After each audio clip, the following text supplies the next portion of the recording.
বিশ্ব সংবাদে আপনাকে স্বাগত। শুরুতেই জানাবো হাতে পাওয়া সর্বশেষ আন্তর্জাতিক সংবাদের শিরোনাম, পরে বিস্তারিত। ইসরায়েল হামাস পুরোদমে যুদ্ধ চলছে, আর এই যুদ্ধের সর্বশেষ আন্তর্জাতিক গুরুত্বপূর্ণ আপডেট সংবাদ জানিয়ে দিব। শুরুতেই শিরোনাম, গাজা যুদ্ধের নতুন মোড়, হামাসের প্রস্তাব পরীক্ষা করছে ইসরায়েল। এরপর জানাবো, যুদ্ধ শুরু হলে লেবানন ইহুদিবাদীদের জন্য জাহান্নামে পরিণত হবে, ফেরার কোনো পথ থাকবে না, হুঁশিয়ারি ইরানের। কোথাও সরে যাচ্ছি না, ভোটের লড়াইয়ে শেষ পর্যন্ত থাকব, বললেন মার্কিন প্রেসিডেন্ট জো বাইডেন। এদিকে পাকিস্তানি বোমা হামলায় সাবেক সিনেটর সহ নিহত 5। এবং সর্বশেষ গুরুত্বপূর্ণ সংবাদ জানিয়ে দিব, আলহামদুলিল্লাহ, শপিং সেন্টারে হঠাৎ ছুরি নিয়ে হামলা, ইসরায়েলি সেনা খতম। গাজা যুদ্ধের নতুন মোড়, হামাসের প্রস্তাব পরীক্ষা করছে ইসরায়েল। সর্বশেষ অস্ত্রবিরতি, পণবন্দি মুক্তির রূপরেখা নিয়ে গাজা ভিত্তিক ফিলিস্তিনি প্রতিরোধ আন্দোলন হামাসের প্রতিক্রিয়া পরীক্ষা করে দেখছে ইসরায়েল। বুধবার রাতে ইসরায়েল এই তথ্য জানিয়েছে। ইসরায়েলি প্রধানমন্ত্রী অফিসের মাধ্যমে গোয়েন্দা সংস্থা মোসাদ থেকে প্রসারিত এক বিবৃতিতে বলা হয়েছে, পণবন্দি মুক্তির রূপরেখা প্রশ্নে হামাসের যে মন্তব্য মধ্যস্থতাকারীরা পেয়েছে তা ইসরায়েলি আলোচকদের কাছে পৌঁছে দিয়েছে। সংক্ষিপ্ত বিবৃতিতে বলা হয়, ইসরায়েল মন্তব্যগুলো পরীক্ষা করে দিয়েছে এবং দেখছে মধ্যস্থতাকারীদের কাছে জবাব দিবে। হামাস পরে নিশ্চিত করে যে তারা তাদের সর্বশেষ দাবিগুলো দাখিল করেছে। তারা এক বিবৃতিতে জানায়, তারা যুদ্ধ বন্ধ করার সমঝোতা করতে অত্যন্ত আগ্রহী এবং আমরা মধ্যস্থতাকারীদের সাথে যোগাযোগ অব্যাহত রাখছি। হামাস জানায়, আমরা যুদ্ধ বন্ধ এবং গাজা উপত্যকা থেকে পূর্ণ প্রত্যাহারের লক্ষ্য নিয়ে কিছু ধারণা মধ্যস্থতাকারীদের দিয়েছি। তারা দাবি করছে তারা তাদের দাবির প্রতি নমনীয় হয়েছে, তবে ইসরায়েল প্রতারণা করা এবং পিছিয়ে যাওয়ার চেষ্টা করছে। পরে কাতার ভিত্তিক হামাসের পলিট ব্যুরোর নেতা ইসমাইল হানিয়া কাতার ও মিশরের মধ্যস্থতাকারীদের সাথে ধারণাগুলো নিয়ে কথা বলেন। এতে বলা হয়, সাম্প্রতিক ঘটনা প্রবাহ নিয়ে তারা তুর্কি কর্মকর্তাদের সাথে আলোচনা করেছে। হামাস জানায়, চলমান প্রস্তাবগুলোর বিষয়বস্তু নিয়ে হামাস ইতিবাচক রয়েছে। গাজায় যুদ্ধবন্ধ এবং এখনো রয়ে যাওয়া 116 জন বন্দীকে উদ্ধারের জন্য 6 মাসের বেশি সময় ধরে আলোচনা চললেও এখন পর্যন্ত কোনো সাফল্য আসেনি। বর্তমানে সূত্রে যে ধরে শান্তি আলোচনা চলছে তা মার্কিন প্রেসিডেন্ট জো বাইডেন মে মাসের শেষে দিকে উত্থাপন করেছিলেন। এটি ইসরায়েলের প্রস্তাব বলেই জানানো হয়েছিল। হামাস এই প্রস্তাবকে ইতিবাচক বলে অভিযোগ করলেও ইসরায়েল তা গ্রহণ করার কথা আনুষ্ঠানিকভাবে জানায়নি।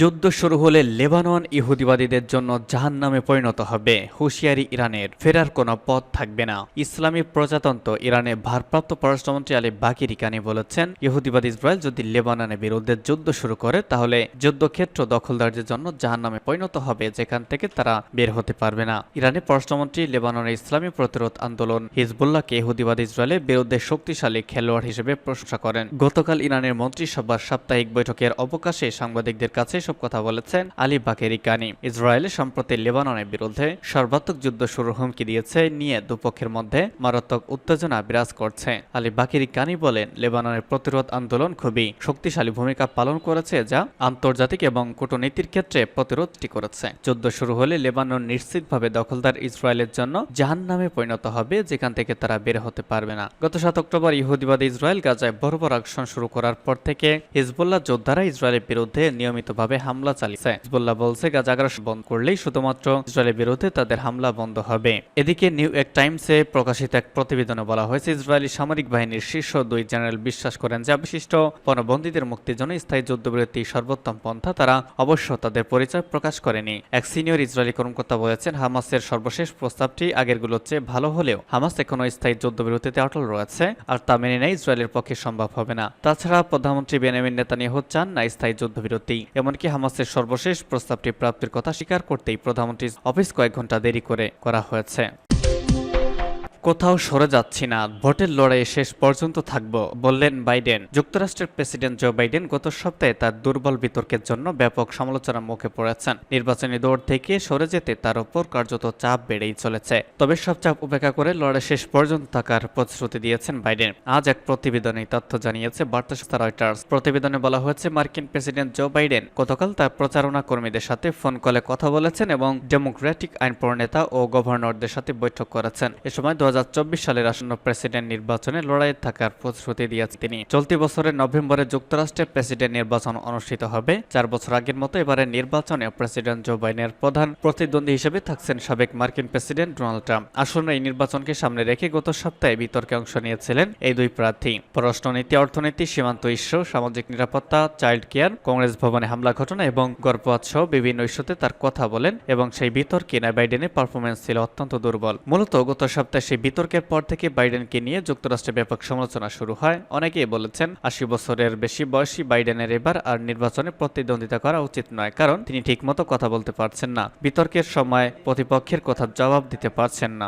এছাড়াও ট্রাম্পও এ নিয়ে বাইডেনকে আক্রমণ করে বলেছেন, নির্বাচনী প্রচারণা শুরু থেকেই বাইডেনের বয়স এবং কর্মক্ষমতা নিয়ে প্রশ্ন তুলেছেন সাবেক এই রিপাবলিকান প্রেসিডেন্ট। এমন অবস্থায় গতকাল প্রচারণা কর্মীদের সাথে কথা বলার পাশাপাশি ডেমোক্রেটিক আইন প্রণেতা ও গভর্নরদের সাথে বৈঠক করেছেন বাইডেন। এর মাধ্যমে তিনি মূলত গত সপ্তাহে বিতর্কে নড়বড়ে পারফরমেন্সের পরে তাকে নির্বাচনী লড়াই বাদ দেওয়ার আহ্বানগুলো ঝেড়ে বাইডেন এই ফোন কল সম্পর্কে অবগত দুটি সূত্র জানিয়েছে। মার্কিন এই প্রেসিডেন্ট তার প্রচার দলের উদ্বিগ্ন সদস্যদের সাথে ফোনে কথা বলেছেন এবং তাদের বলেন তিনি নির্বাচনী দৌড় ছেড়ে কোথাও যাচ্ছেন না। পাকিস্তানি বোমা হামলায় সাবেক সিনেটর সহ নিহত 5। আফগানিস্তানের সাথে সীমান্ত সংলগ্ন এলাকায় রাস্তার ধারে পোতা বোমা একটি গাড়ি ভেদ করে বিস্ফোরিত হলে একজন সাবেক সিনেটর ও তার 4 সহযোগী নিহত হন। পাকিস্তানের পুলিশ এই কথা জানিয়ে দিয়েছে। পুলিশের প্রাথমিক তদন্তে বলা হচ্ছে, সন্দেহভাজন ইহুদিবাদী উগ্রবাদীরা সমস্যায় জর্জরিত বাজাউর জেলায় হাতে তৈরি একটি বিস্ফোরণ ঘটাতে দুর্নিয়ন্ত্রিত যন্ত্র ব্যবহার করেছে। তাদের লক্ষ্য ছিল পার্লামেন্টের উচ্চকক্ষের সদস্য হিদায়তুল্লাহ খান, যিনি ঘটনাস্থলে প্রাণ হারান। বেআইনি ঘোষিত তেহরিকে তালিবান পাকিস্তান টিটিপি এবং আইএস খোরাসান নামের ইসলামিক স্টেটের সাথে সম্পৃক্ত গোষ্ঠীর সাথে সংযুক্ত উগ্রবাদীরা এই হামলা চালিয়েছেন। তারা প্রায় বাজাউর এবং খাইবার পাখতুনখোয়া প্রদেশের জেলাগুলোতে নিরাপত্তাহীনতা এবং নিরাপত্তা বাহিনী, আদিবাসী বয়োজ্যেষ্ঠদের এই রাজনীতিকদের লক্ষ্য করে হামলা চালায়। টিটিপি এই হামলায় নিজেদের জড়িত থাকার কথা অস্বীকার করেছে। তারা জোর দিয়েই বলেছে তাদের সহিংস অভিযান হচ্ছে পাকিস্তানি নিরাপত্তা বাহিনী ও তাদের জন্য যারা কাজ করছে তাদের লক্ষ্য করেই। বাজাউর এই বোমা হামলা ঘটনাটি এমন এক সময় ঘটল যখন পাকিস্তান ও যুক্তরাষ্ট্রের সেনাবাহিনীর লোকজন ওই অস্থির প্রদেশের অন্য অংশে ইসলামাবাদ থেকে প্রায় 100 মাইল উত্তর পশ্চিমে 2 সপ্তাহব্যাপী সন্ত্রাস বিরোধী যৌথ অনুশীলনে অংশ নিচ্ছিল। খাইবার পাখতুনখোয়ার পাব্বি শহরের জাতীয় সন্ত্রাস বিরোধী কেন্দ্রে 29 জন এই দ্বিপক্ষীয় অনুশীলন শুরু হয়। এতে 2 দেশের পদাতিক বাহিনী অংশ নিচ্ছে। গতকাল পাকিস্তানের সামরিক মিডিয়া শাখা ঘোষণা করেছে অনুশীলনের লক্ষ্য হচ্ছে সাব ইউনিট স্তরে সন্ত্রাসবাদ মোকাবেলার কৌশল বিনিময় করা। বিবৃতিতে বলা হয়, এই অনুশীলনের লক্ষ্য হল সন্ত্রাস বিরোধী অভিযানের গুরুত্বপূর্ণ পদ্ধতি নিয়ে অনুশীলন করা ছাড়াও সন্ত্রাস বিরোধী অভিজ্ঞতা সম্পর্কে পরস্পরকে জানানো। পাকিস্তানি সন্ত্রাসী আক্রমণ প্রচুর পরিমাণে বৃদ্ধি পেয়েছে এবং সাম্প্রতিক মাসগুলোতে এতে শত শত বেসামরিক নাগরিক, সামরিক বাহিনীর লোকজন নিহত হয়েছেন। পাকিস্তানি সামরিক বাহিনী ও পুলিশ দেশের সহিংসতা আক্রান্ত এলাকাগুলোতে সন্ত্রাস বিরোধী অভিযান বাড়িয়ে তুলেছে এবং এতে টিটিপি অন্যান্য গোষ্ঠীর সাথে সম্পৃক্ত বিদ্রোহের হত্যা করেছে। এবং সর্বশেষ জানিয়ে দিব, শপিং সেন্টারে হঠাৎ ছুরি নিয়ে হামলা, ইসরায়েলি সেনা নিহত। ইসরায়েলের উত্তরাঞ্চলের শহর কারমিয়ালের এক শপিং সেন্টারে ছুরিকাঘাতে এক ইসরায়েলি সেনা নিহত এবং আরেকজন গুরুতর আহত হয়েছে বলে ইসরায়েলি সামরিক বাহিনী জানিয়েছে। পুলিশ জানিয়েছে হামলাকারী কাছাকাছি প্রধানত আরব শহর নাহাফের বাসিন্দা। হতাহত সৈন্যদের একজনের গুলিতে ঘটনাস্থলেই নিহত হন তিনি। গতকাল রাতে এক প্রতিবেদনী তথ্য জানিয়েছে ব্রিটিশ সংবাদ মাধ্যম বিবিসি। ইসরায়েলি ডিফেন্স ফোর্সেস নিহত সৈনিকের নাম সার্জেন্ট আলেকজান্ডার ইয়াকিমিনস্কি বলে জানিয়েছেন। 19 বছর বয়সী এই সেনা ইসরায়েলের নাহারিয়ার বাসিন্দা। হামলাস্থল শপিং সেন্টার থেকে প্রায় 30 কিলোমিটার 20 মাইল দূরে অবস্থিত ওই এলাকাটি। সিসিটিভি ফুটেজে দেখা যাচ্ছে ইউনিফর্ম পরা এবং রাইফেল নিয়ে সজ্জিত 2 ব্যক্তিকে বারবার ছুরিকাঘাত করেছেন একজন ব্যক্তি। এরপর তিনি সেখান থেকে পালিয়ে যাওয়ার চেষ্টা করেন, তবে সৈন্যদের গুলিতে গুলিবিদ্ধ হয়ে মাটিতে পড়ে যান ওই হামলাকারী।